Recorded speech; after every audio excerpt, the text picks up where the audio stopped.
yan po ay isang napakalaking fake news, mga kaistorya.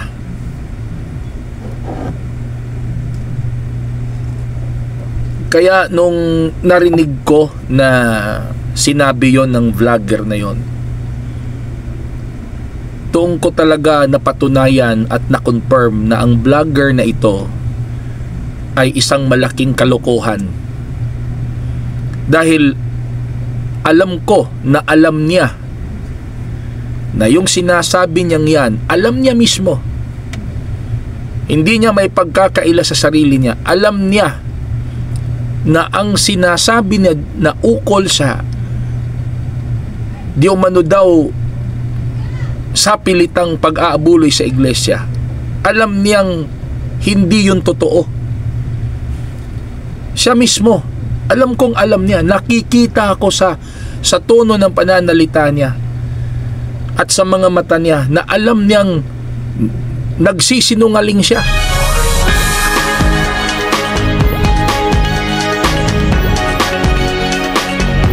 Magandang araw sa inyo, mga kaistorya. Kumusta po kayo dyan? Salamat po sa inyong patuloy na pagsuporta dito sa ating vlog. Kung ikaw po'y bago pa lang nakapanood sa aking vlog, ako po'y magiging masayang masaya if you will give time to click that subscribe button on my YouTube channel. And kung ikaw ay nanonood sa aking TikTok account or Facebook account, I'll be very thankful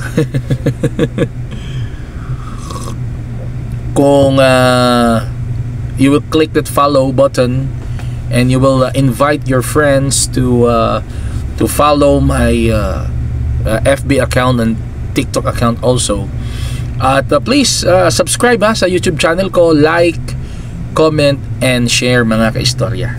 Bago tayo magsisimula sa ating balitaktakan, meron akong pakisuyo sana sa inyo, mga kaistorya. Favor. Meron kasing maliit na online business ang aking misis. Baka naghahanap kayo ng mga affordable, branded, trendy na mga dress and apparel. You can add her Facebook account.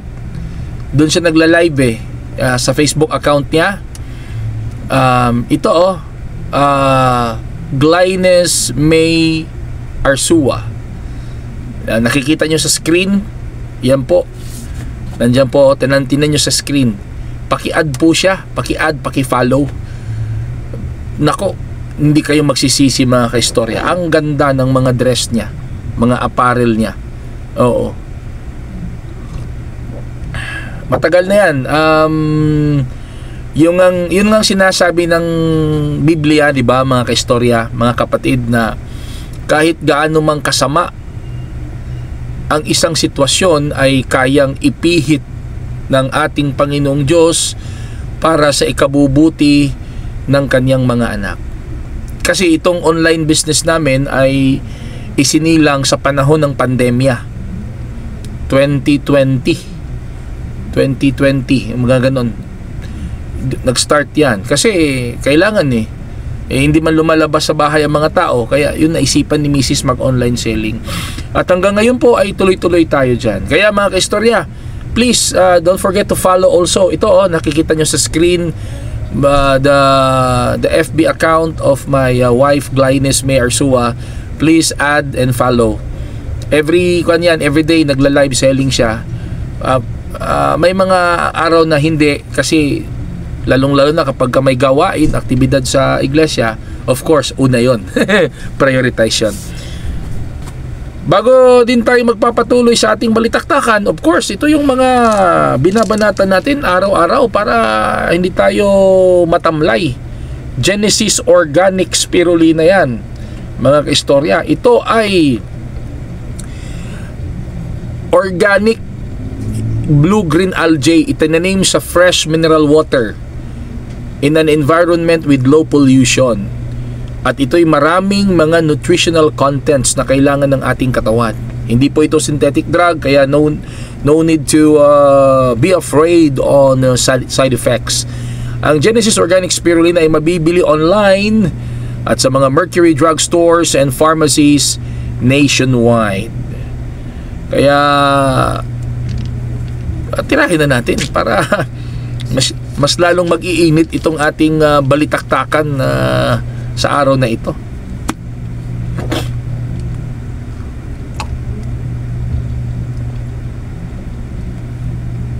Tandaan nyo ito mga kaistorya, kung kayo nangangailangan ng food supplement, pag makadaan kayo sa Mercury Drug Store or sa pharmacy, hanapin nyo na ito, Genesis Organic Spirulina, ang dekalidad na spirulina ng bayan. Makikita dyan sa ating screen ang website nito at ang kanyang contact number for more details. Isa na lamang fake news tungkol sa INC ang ating bibigyan ng pansin ngayon mga kaistorya. Itong sinasabi ng isang vlogger na kaya daw yumayaman ang Iglesia ni Cristo dahil pinipilit daw ang mga kaanib na mag-abuloy. Sinabi talaga niya yan. Pinipilit kapag ka hindi nag-aabuloy o hindi nakukuha yung 10% na tithes sa kinikita ng isang kapatid, hindi daw pinapasamba, hindi pinapasok sa kapilya, hindi pinapapasok sa kapilya, at ang worst case scenario daw, kapag ka hindi nag-aabuloy ay itinitiwalag sa iglesia. Yan po ay isang napakalaking fake news mga kaistorya.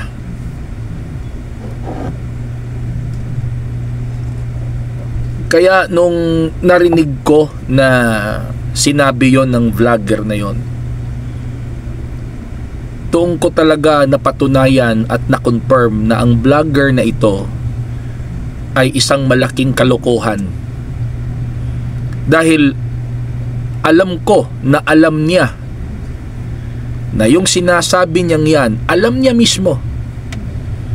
Hindi niya may pagkakaila sa sarili niya. Alam niya na ang sinasabi niya na ukol sa di umano daw sa pilitang pag-aabuloy sa iglesia, alam niyang hindi yun totoo. Siya mismo, alam kong alam niya, nakikita ako sa tono ng pananalita niya at sa mga mata niya na alam niyang nagsisinungaling siya. Alam niyang hindi totoo yun. Pero dahil sa layuning siraan ang INC, hindi ko alam kung meron bang nag-uutos sa kanya or meron ba siyang benepisyong tinatanggap, or real talk na tayo mga kaistorya, baka meron siyang malaking pera na tinatanggap, kaya kahit alam niyang hindi totoo, alam niya mismo sa sarili niya na nagsisinungaling siya, ay sinasabi pa rin niya online. Alam niyang hindi totoo yun. Yung sinasabi niya na pinipilit daw ang mga kapatid sa iglesia na mag-abuloy. Kung hindi mag-aabuloy, hindi pinapapasok sa kapilya o itinitiwalag sa iglesia. Siya mismo, alam niya yun na hindi totoo yun mga kaistorya.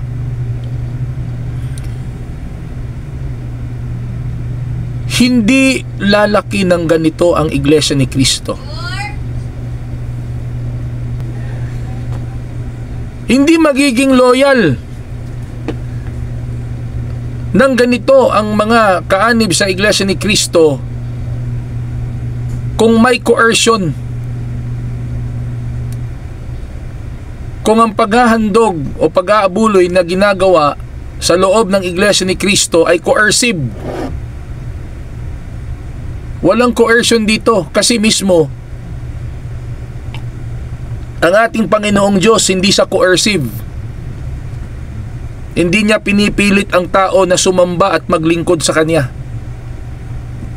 Although pinapakita niya ang tama at maling daan, pero hindi sinususian ng ating Panginoong Diyos ang tao. Kasi kung tutuusin mga kaistorya, pwede namang susian ng Panginoong Diyos ang tao para sumamba sa Kanya para hindi na gumawa ng masama. Pwede naman niyang gawin yun kasi siya naman ang gumawa ng lahat ng mga bagay. Siya naman ang gumawa sa tao. Ginawa ba ng ating Panginoong Diyos yun na gawin niyang disusi ang mga tao para magiging robot na sumamba sa Kanya? Hindi niya ginawa, pero hindi ibig sabihin na hindi niya kayang gawin yon. Isang malaking patotoo na hindi coercive ang ating Panginoong Diyos nung nilalang niya si Adan at Eva. Binigyan pa rin niya ng free will, binigyan pa rin niya ng freedom to choose.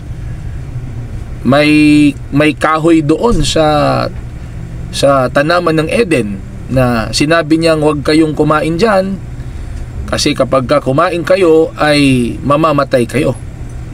Kasi kung pwede namang wag nang ilagay ng Panginoong Diyos yung kahoy na yun pero ang nais kasi ng ating Panginoong Diyos, kung ang tao ay maglilingkod at sasamba sa Kanya, kusang loob, free will, yun ang nais ng ating Panginoong Diyos. Because the God that the INC members worship is not a coercive God, but a loving and kind God, mga kaistorya. Ganon din ang paghahandog sa loob ng Iglesia ni Cristo. Ang paghahandog, ang pag-aabuloy sa loob ng Iglesia ni Cristo, hindi sapilitan, hindi takutan. Bakit? Biblical yun Doon pa nga sa sinabi ng vlogger na yun na 10% daw, doon pa lang mali na siya. Sablay na siya. Sablay na sablay, kasi dito sa loob ng Iglesia ni Cristo, walang 10% dito. Kasi yung 10% na tithes, mga kaistorya, opo, utos yun ng ating Panginoong Diyos, yung 10% na tithes. Pero sa panahon pa yun ni Moises, sa panahon ng ating Panginoong Jesucristo, sa panahong Kristiyano, abolish na yung 10% pagdating sa paghahandog. Ano ang utos ng ating Panginoong Diyos sa paghahandog sa panahong Kristiyano? 10% ba? Sapilitan ba? Coercive ba? Hindi. Ano ang utos, mga kaistorya? Ang utos tungkol sa paghahandog, sa pag-aabuloy, ayon sa pasya ng puso. In English, based on what is mandated by the heart, ayon sa iginiginhawa. Kung ano ang pasya ng puso mo at kung ano ang kaya ng puso mo, base sa kinikita mo, yun ang ihahandog mo.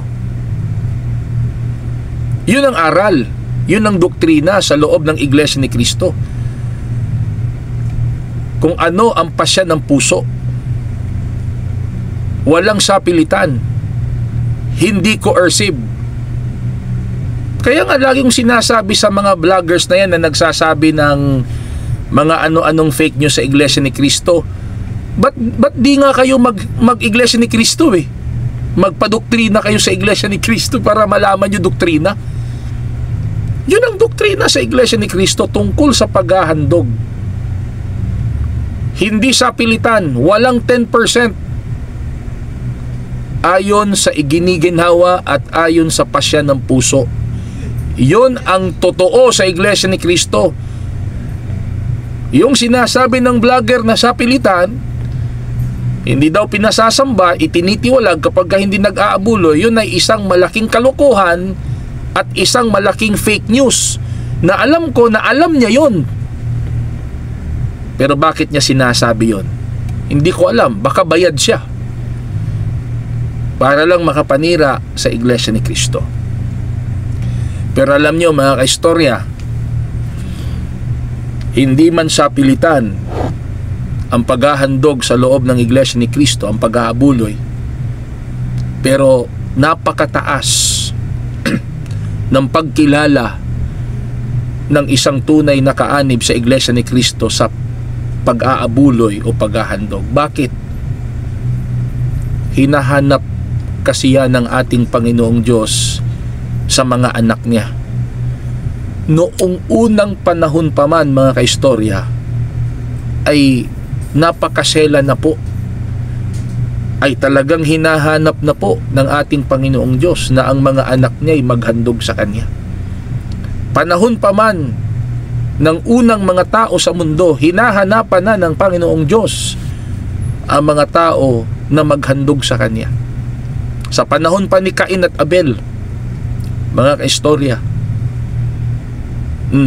di ba naghandog si Cain at Abel, pero lahat ba ng handog ay tinanggap niya?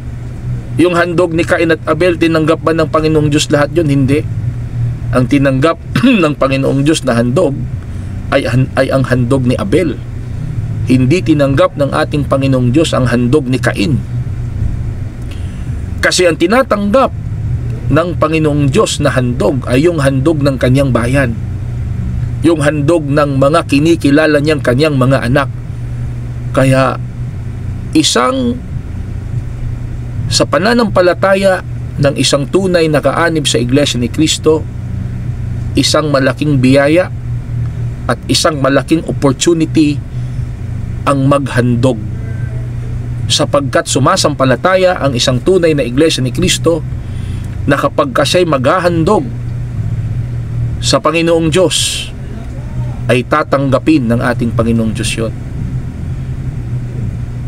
Ano pang isang patotoo mga kaistorya na talagang isa yun sa hinahanap ng Panginoong Diyos, ang paghahandog. Biblical yan, pag-aralan nyo. Kaya nga magpadoktrina kayo mga vlogger Sa panahon ni Haring David, diba? Sa panahon ni Haring David, tone-toneladang ginto at pilak ang dinadala sa kanya para ihandog sa ating Panginoong Diyos. At yung paghahandog kasi mga kaistorya, pagsubok sa puso yun, pagsubok sa pananampalataya. Madaling sabihin na mahal mo ang Diyos, pero isa sa mga patotoo na talagang mahal mo ang Panginoong Diyos, kung ano ang pananampalataya mo sa paghahandog. Biblical ba yan mga kaistorya? Meron bang isang lingkod ng Diyos noon na sinubukan niya kung gaano ba katotoo ang pagmamahal niya at pananampalataya niya sa Panginoong Diyos? Meron o wala? Oy vlogger, alam mo ba yon? Hindi ka nga siguro nakahawak ng Biblia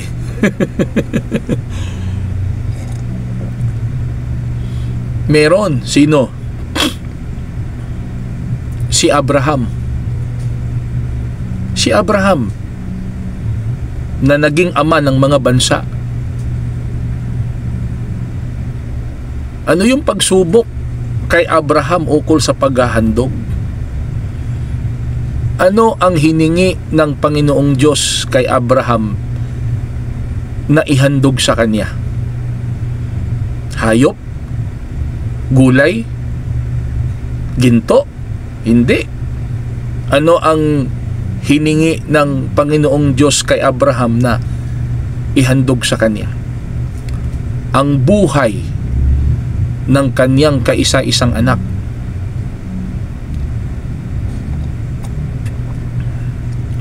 Noong hiningi ng ating Panginoong Diyos kay Abraham ang buhay ng kanyang kaisa-isang anak na si Isaac,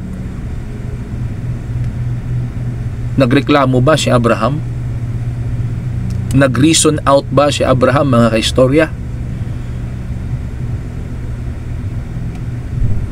Nag-resist ba si Abraham? Hindi. Kasi alam ni Abraham kung gaano kahalaga ang paghahandog. Kaya walang tanong-tanong at reklamo, mga kaistorya, ay talagang inihanda ni Abraham yung dako na kung saan doon niya ihahandog ang kanyang anak. At kapag ka sa unang panahon kasi, kapag ka sinasabing paghahandog, kung hayop ay, di ba, pinapatay yun at sinusunog. Yun ang ini-expect ni Abraham na mangyayari sa anak niya. Pero hindi tinuloy ng ating Panginoong Diyos yun. Alam nyo naman yan, biblical yan, di ba? Pero bakit sinabi yun ng ating Panginoong Diyos kay Abraham? Upang subukin ang pananampalataya ni Abraham. Upang subukin kung gaano katotoo ang pag-ibig ni Abraham sa ating Panginoong Diyos.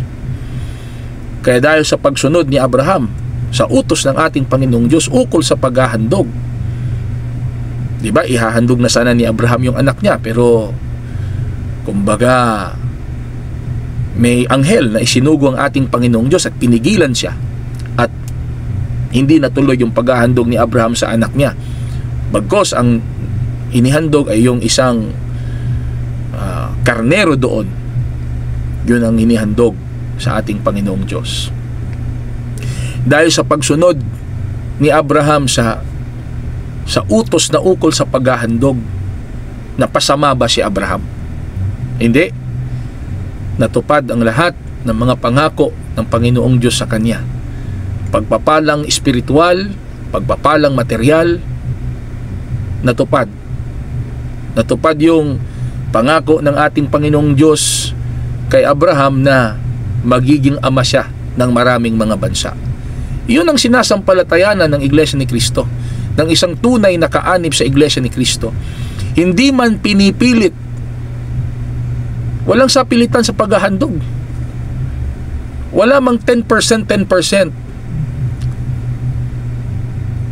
sa loob ng Iglesia ni Cristo, pero ang isang tunay na kaanib sa Iglesia ni Cristo ay malaki at napakataas ang pagkilala ng isang tunay na kaanib sa Iglesia ni Cristo sa paghahandog, sapagkat yun ay utos ng ating Panginoong Diyos. At ang isang tunay na kaanib sa Iglesia ni Cristo ay sumasampalataya na ang paghahandog ay isang malaking biyaya sa buhay niya. Bakit? Sapagkat sa dinabi-dami ng mga tao sa mundo, bilyon-bilyon ang tao sa mundo, hindi lahat ng tao na naghahandog sa ating Panginoong Diyos ay tinatanggap niya. Dito lamang sa loob ng Iglesia ni Cristo, kapag ang isang tunay na kaanib sa Iglesia ni Cristo ay naghahandog, siguradong-sigurado tatanggapin ng ating Panginoong Diyos, sapagkat ang Iglesia ni Kristong ito ang tunay na bayan ng Diyos sa mga huling araw. At ang mga kaanib sa Iglesia ni Kristo ang kinikilala ng ating Panginoong Diyos na mga anak niya. At dahil sa kinikilala ng ating Panginoong Diyos na mga anak niya, ang mga kaanib sa Iglesia ni Kristo ngayon, ito ang mga handog na hinahanap niya. Kaya napakataas po at napakalaki ng pagkilala ng isang tunay na kaanib sa Iglesia ni Kristo sa paghahandog, mga kaistorya. At subok na yan. Alam ng mga kapatid yan. Alam kong merong mga kapatid na nakikinig sa atin, mga kaistorya, nanonood. Di ba, kapatid? Kailanman ang isang tunay na kaanib sa Iglesia ni Kristo na tapat Take note of that, tapat. Ano yung tapat? Sinusunod ang lahat ng mga utos ng Diyos. Tapat at naghahandog ng buong puso, mula sa puso. Alam nyo yan, mga kapatid. Kailanman hindi nawawalan ang isang tunay na Iglesia ni Cristo na naghahandog. Kailanman hindi siya nawawalan. Bakit? Pangako ng Diyos yan, nakasulat sa Biblia May challenge pa nga ang Panginoong Diyos Sabi niya, subukan nyo ako sa mga bagay na ito at makikita nyo ay bubuksan ko yung langit, ibubuhos ko ang lahat ng mga pagpapalang nais nyo. Kaya ikaw vlogger, wala kang alam sa Iglesia ni Cristo, tumahimik ka na lang.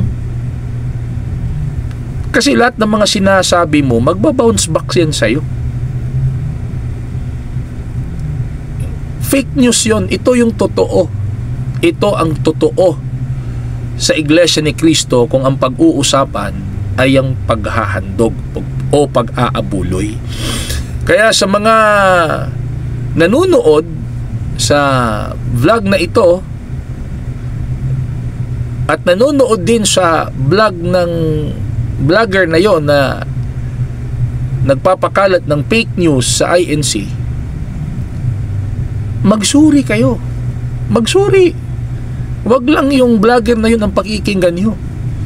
Kayo mismo magsuri kung ano ang totoo at ano ang hindi totoo. Papaano? Meron namang mga websites ang INC di ba? Yung mga official websites lang Meron mga official websites. Makikita nyo sa screen yung mga official websites. Bisitahin nyo. Basahin nyo. Meron naman tayong INC TV. Meron tayong Pasugo Magazine. Basahin nyo. Or kung ang hanapin nyo ang pinakamalapit na kapilya sa Iglesia ni Cristo, pumunta kayo doon, hanapin nyo ang ministro, manggagawa, at sabihin nyo na interesado kayong magsuri sa Iglesia ni Cristo. Interesado kayong malaman ang mga aral at doktrina na sinusunod ng mga Iglesia ni Cristo. Sumamba kayo. Sumamba, mag-observe, makinig ng aral, para ikaw mismo ang makakuha ng first-hand information of what is Iglesia ni Cristo all about. Hindi galing sa mga ngak-ngak na mga vlogger na wala namang kaalam-alam kung ano talaga ang Iglesia ni Cristo. Ano masasabi niyo mga kaistorya? Please write your comments below. And kung bago ka pa lang sa aking YouTube channel, please don't forget to subscribe. At kung ikaw naman po ay nanonood sa aking Facebook account and TikTok account, please don't forget to follow and like, comment, and share. Mga kaistorya, maraming salamat po at hanggang sa susunod, magandang araw sa inyong lahat.